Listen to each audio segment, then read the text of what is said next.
Hero நீ கதை கேட்கும் போது உன் மண்டை இருக்கா இல்லை அறிவு இருக்கா இல்லையா? நான் ஓப்பனாக விஷத்தை வச்சு கொல்ல வேண்டியதான் அவனை டேரக்டரை. சத்தியமாக சொல்கிறேன் தம்பி, எனக்கு அதுதான் ஹரிஷ் கல்யாண் மேலே எனக்கு சரியான கோபம். டோனியை வச்சாடான்னு ஒரு படம், அதை தான் சார் அப்படியே காப்பி அடிச்சிருக்குது.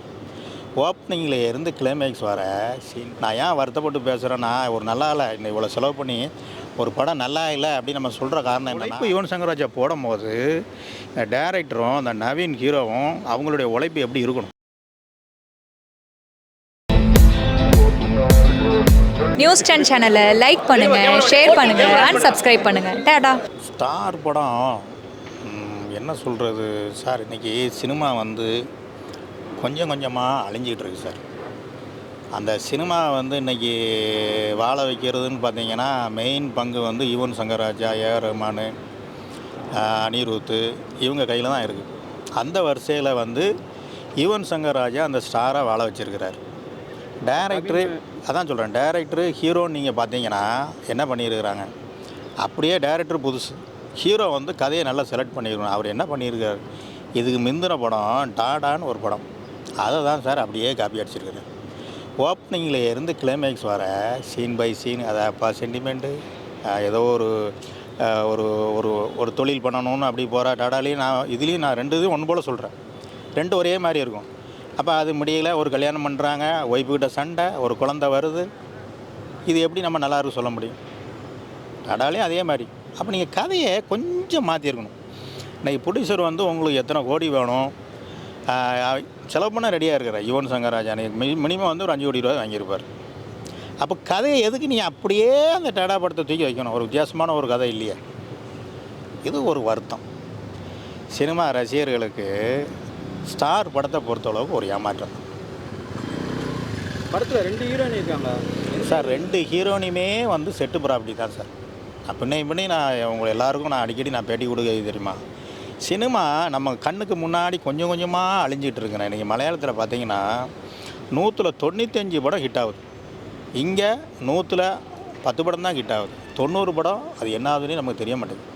இந்த வரிசையில் மலையாளத்தோடு நம்ம டாப்பில் வரணும் தான் என்னுடைய சமூக ஆர்வலர், சினிமா பத்திரிகை செய்தி தொடர்பாளர். நான் ஏன் வருத்தப்பட்டு பேசுகிறேன்னா, ஒரு நல்லா இல்லை இன்னும் இவ்வளோ செலவு பண்ணி ஒரு படம் நல்லா இல்லை அப்படின்னு நம்ம சொல்கிற காரணம் என்னென்னா, அடுத்தால நீங்கள் நல்ல படம் எடுக்கணும், நல்லா இருக்குன்னு சொல்லிட்டு கிட்டத்தட்ட நிறைய படம் நான் சொல்லியிருக்கிறேன். என்ன சொல்கிறீங்க? அப்போது இது எதுக்கு அப்படியே நீங்கள் வந்து டாடா படத்தை நீங்கள் பண்ணி வைக்கிறீங்க? ஒரு டேட்டு ஒரு ஆவரேஜ் ஹீரோங்க, ஹீரோவை விடுங்க, ப்ரொடியூசரை விடுங்க, யுவன் சங்கர் ராஜாங்கிற ஒரு நம்பர் 1 இன்றைக்கி வந்து மியூசிக் டைரக்டர், அவர் உள்ளே வரும்போது அவருடைய உழைப்பு தாங்க. அந்த ஸ்டார் படத்தில் உண்மையான ஹீரோன்னு பார்த்தீங்கன்னா யுவன் சங்கர் ராஜா தான். அந்த 7Gயில் வந்து எவ்வளோ கஷ்டப்பட்டாரோ எனக்கு தெரிஞ்சு அதோட டபுள் மடங்கு இதில் கஷ்டப்பட்டுருக்காரு. ஆனால் இந்த டைரக்டரும் ஹீரோவும் என்ன பண்ணியிருக்கிறாங்க, ஒன்றுமே இல்லை. அந்த RR பிஜிஎம்மும் சாங்லாம் வரும்போது சுத்தமாக பிளேன் ஸ்க்ரீன் மாதிரி தான் இருக்குது. இதே இது நீங்கள் 7Gயில் நீங்கள் பார்த்தீங்கன்னா அந்த செல்வராகவனுடைய உழைப்பு, அப்படி அந்த டைரக்டருடைய உழைப்பு, அந்த நினைத்து பார்த்தேன்னு சொல்லிட்டு ஒரு சாங்குங்க, அந்த ஒரு சாங்குக்கு தானே 100 நாள் ஹவுஸ்ஃபுல்லாக ஓடிச்சு படம். கீழே நின்று அடித்து இப்படி 50 நாளும் அந்த கூட்டம், 75 நாளும் அந்த கூட்டம், எல்லா தேட்டரும் ஹவுஸ்ஃபுல்லாக ஓடிச்சு. அப்போ அந்த உழைப்பு யுவன் சங்கர் ராஜா போடும்போது இந்த டைரக்டரும் அந்த நவீன் ஹீரோவும் அவங்களுடைய உழைப்பு எப்படி இருக்கணும்? நீ அப்படியே அந்த டாடா படத்தை அப்படியே தூக்கி நீ எடுத்து வச்சேன்னா எப்படிங்க இதை பார்த்து நல்லா இருக்குன்னு சொன்னால் நான் தான் இருக்கேன். என்ன சொல்கிறீங்க? உள்ளதுபடி இன்றைக்கி ஒரு கஷ்டப்பட்டு ஒரு 500 1000 ரூபா சம்பாதிச்சுட்டு வராங்க அப்படின்னா என்ன சொல்கிறீங்க? அவங்களுக்கு ஒரு திருப்தியாக இருக்கும். என்ன திருப்தியாக இருக்குது? இந்த டாடா படம் பார்த்தவங்க இது பார்க்க வேண்டாம், அப்படி தான் நம்ம சொல்ல முடியும். வித்தியாசமான ஒரு கதை இல்லையே, உங்களுக்கு என்ன குறை? கதை இல்லைன்னா பின்னே நான் சொல்கிறேன், டைரக்டர் யூனியன் போங்க, அசிஸ்டன்ட் டைரக்டர் எவ்வளோ கதை வச்சுருக்கிறாங்க. சரி, நீ டைரக்டரை விடுங்க, மியூசிக் டைரக்டர் விடுங்க, ப்ரொடியூசரை விடுங்க, ஹீரோ நீ கதை கேட்கும் போது உன் மண்டை இருக்கா இல்லை அறிவு இருக்கா இல்லையா? நான் ஓப்பனாக நான் கேட்குறேன், உனக்கு அந்த கதை ஞாபகம் இருக்கா இல்லையா? டாடா நீ பார்த்த அதுலேயும் இதே மாதிரி தானே, ஒய்ஃபை பிரிஞ்சு போகிற, பிள்ளையை பிரிஞ்சு போகிற, ஒரு லட்சியத்துக்காண்டி போராடுற, அதே இது நீ இதுலேயே வச்சுட்டா எப்படி? அப்போ நீ தான் அப்படி பண்ண சொன்னியா? டைரக்டர் நல்ல கதையோடு வந்தாரா? ஹீரோவை பார்த்து நான் கேட்குறேன். இந்த அளவுக்கு ஒரு ஆதங்கம் இருக்குங்க. படம் கண்ணுக்கு முன்னாடி அழிஞ்சிக்கிட்டு இருக்கு. சினிமா ரசிகர்கள் டேரக்டருடைய சொந்த கடை விஷத்தை வச்சு கொல்ல வேண்டியதான் அவனை டேரக்டரை. சத்தியமாக சொல்கிறேன் தம்பி, நீ எல்லா படம் ஒரு படம் புண்ணியம் நான் சொல்கிறேன் தம்பி, ஒரு படம் டைரக்ட் பண்ணும் போது நீங்கள் இதுக்கு முன்னாடி வந்த படம், இப்போ கரண்டில் வந்த படம், இந்த ஹீரோ நடித்த படம்லாம் பார்க்கணுமா பார்க்க வேண்டாமா? இந்த டேரக்டரை பார்த்து நான் கேட்குறேன். நீ அப்படியே அந்த டாடா படத்தை நீ எடுத்து வச்சேன்னா உன்னுடைய கேட்டால் உன்னுடைய ஓன் கதைன்னு சொல்கிற அப்படின்னா, அப்போ நீ உயிர் வாழ்ந்தே புரோச்சனை இல்லை, விஷத்தை குடிச்சு நீ செத்துடலாமே. எவ்வளோ கஷ்டப்பட்டுருக்காரு யுவன் சங்கர் ராஜா. இன்றைக்கி ஓப்பனிங் வந்துன்னா டைரக்டர் தம்பி உனக்காண்டி இல்லை தம்பி, ஹீரோ நவீன் உனக்காக இல்லை, இன்றைக்கி வந்து இளையராஜாவு நீ என்ன சொல்லு, புலிக்கு பிறந்த பூனையாகுமா? யுவன் சங்கர் ராஜாங்க சாங் அந்த அளவு போட்டிருக்காருங்க உயிரை கொடுத்து. அப்போ நீங்கள் என்ன இங்கே வாயில் தான் வருது, என்ன சொல்கிறது, இதை லேடிஸ்லாம் பார்ப்பாங்கன்னா மரியாதையாக பேச வேண்டியிருக்கு. அந்த அளவு கடுப்பாகுது தம்பி. உழைக்கணும் தம்பி, மியூசிக் டேரக்டர் உழைச்சிருக்கிறார், நீங்கள் நல்லா இருக்கணும். ஆனால் நீ ஸ்க்ரீனில் பார்க்கும்போது என்ன இருக்குது, ஒன்றுமே இல்லை, பிளெயின் ஸ்க்ரீன் மாதிரி தான் இருக்குது. அதுதான் கோபமாக இருக்குது. என்ன ஹீரோ அவன் டேரக்டர் அதில் வர அவன் சொந்த கதைங்கிறான். அவன் அந்த டாடா படம்லாம் பார்த்தானா பார்க்கலையான்னு தெரில. எப்படி சார் அது லாஸ்ட்டில் ஒரு 2 நிமிஷம் சார், ஒரு நிமிஷம் காட்டுறாங்க. காட்டிட்டு இதே இது நான் சொல்ல போனால் ஜிகர் தண்டா கிளைமேக்ஸ் வரும் பார்த்தீங்களா, அந்த அவர் நடிக்கிற மாதிரியே வரும் நம்ம இது பாபி சிம்மா, அதை தான் இதில் கையாடிருக்காங்க. அதுவும் வித்தியாசமான சீனில் ஒரு 2 நிமிஷம் ரசிக்கிற மாதிரி இருக்குது. அதுவும் நீங்கள் பார்த்தீங்கன்னா பழைய படம் தான். அப்போ நீ என்ன பண்ணியிருக்கிற, உன்னைய நான் என்னத்தை பாராட்டணும்? ஸ்டாரை பொறுத்தளவுக்கு பாராட்டுறதுக்கு அதில் என்ன இருக்குது, ஒன்றுமே இல்லையே. அதுக்கு தான் நம்ம கடிச்சு ஊற்றுறோம், கழுவி ஊற்றுறோம். என்ன சொல்கிறீங்க? இந்த படத்தை வந்து ஹரிஷ் கல்யாண் தான் முன்னாடி நடிக்க வேண்டியதுனாங்க, இப்போ இவர் கவின் வந்து நடிச்சிருக்காரு, அதை எப்படி பாருங்க? ஹரிஷ் கல்யாண் பண்ணியிருந்தா நேரம் இவ்வளோ கூட்டம் வந்திருக்கிறாரு. அவன் என்ன சாதிச்சாப்புல அந்த ஹரிஷ் கல்யாணை பொறுத்தவரை நான் கேட்குறேன் தம்பி. ஒன்றே ஒன்று, ஹரிஷ் கல்யாணுக்கு ஒரே ஒரு கோவம் என்ன தெரியுமா? ஹரிஷ் கல்யாண் வந்து இந்த ஸ்டார் பண்ணியிருந்தா சுத்தமாக நல்லா இருந்திருக்கா தம்பி, கேவலமாக இருந்திருக்கும். இன்னும் நான் சொல்கிறேன், ஹரிஷ் கல்யாண் மேலே எனக்கு ஒரு கோவம் பர்சனலாக. டோனிங்கிற ஒரு வேர்ல்டு ஃபிகருங்க, அவர் படத்தில் இவனை நடிக்கணும்னு ஒப்பந்தம் போடும் போது இவன் ஹரிஷ் கல்யாணம் என்ன பண்ணியிருக்கணும்? சாருங்க வாங்க, நீங்கள் ஒரு பெரிய ப்ரொடியூசர் ஆகணும் சார்.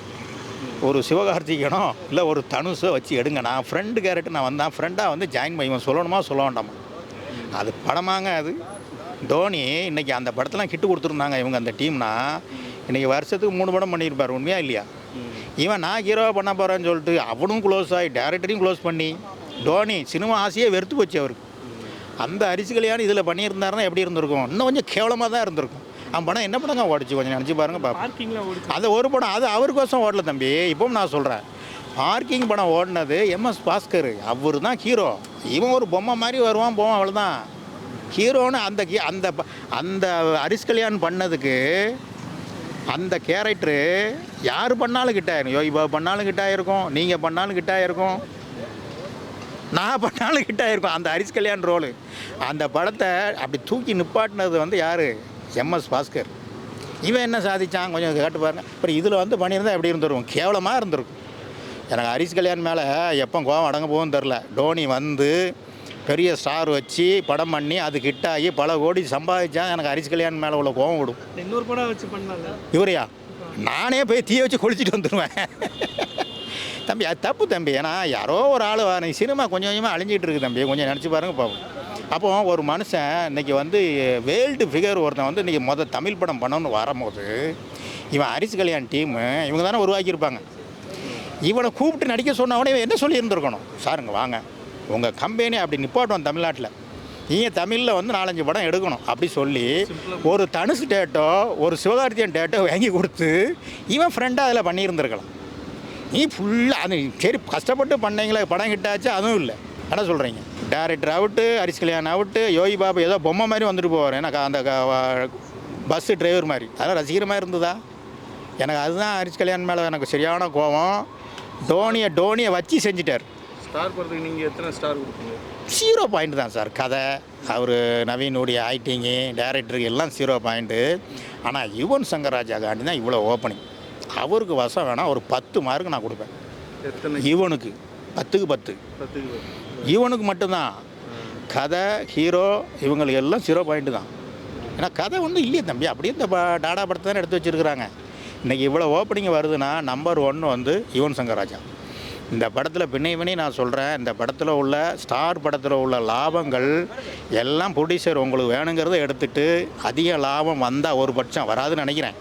வந்ததுன்னா யுவன் சங்கர் ராஜா கையில் கொண்டு கொடுங்க. உண்மையான ஹீரோ ஸ்டார் படத்தில் யுவன் சங்கர் ராஜா தான். நன்றி, வணக்கம். Hi, this is Minna. Like, share, subscribe, News 10 Tamil.